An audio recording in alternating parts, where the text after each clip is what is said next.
So through all of your experiences, is there any particular standout person or influence on you that's kind of characterized how you approach the game or how you approach your role as a coach? Yeah, definitely. So I think in my early days and when I was playing, someone that left a big impression on me was Joe Lydon,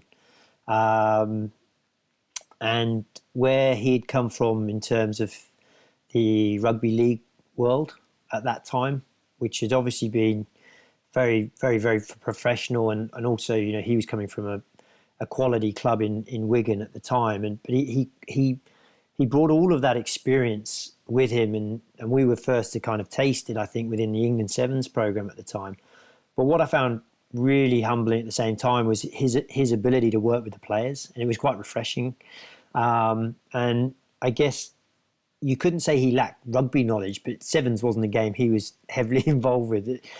But he allowed the players to actually evolve that side of it, whilst he actually worked with the players to really get the best out of them. And so I saw that kind of different coaching, I guess, process, philosophy that he brought that I'd experienced with other coaches. And I really enjoyed that. And as a player, I felt really happy about one in which I was playing, but just comfortable in that environment to be able to, be the best player I could be.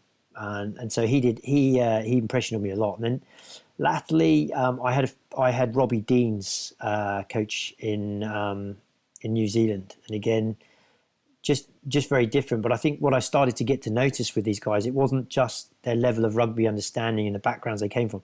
It was genuinely how well they worked with people. And Robbie was fantastic in that regard.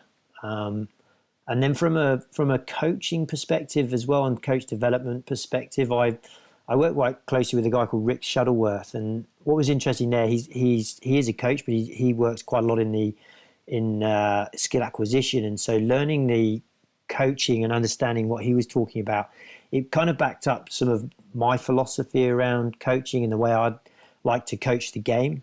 And that was nice to see, because it is slightly different, I think, to what we would necessarily say is the traditional way of coaching. And so for me, it supported my way of thinking, and I've used that now throughout my coaching.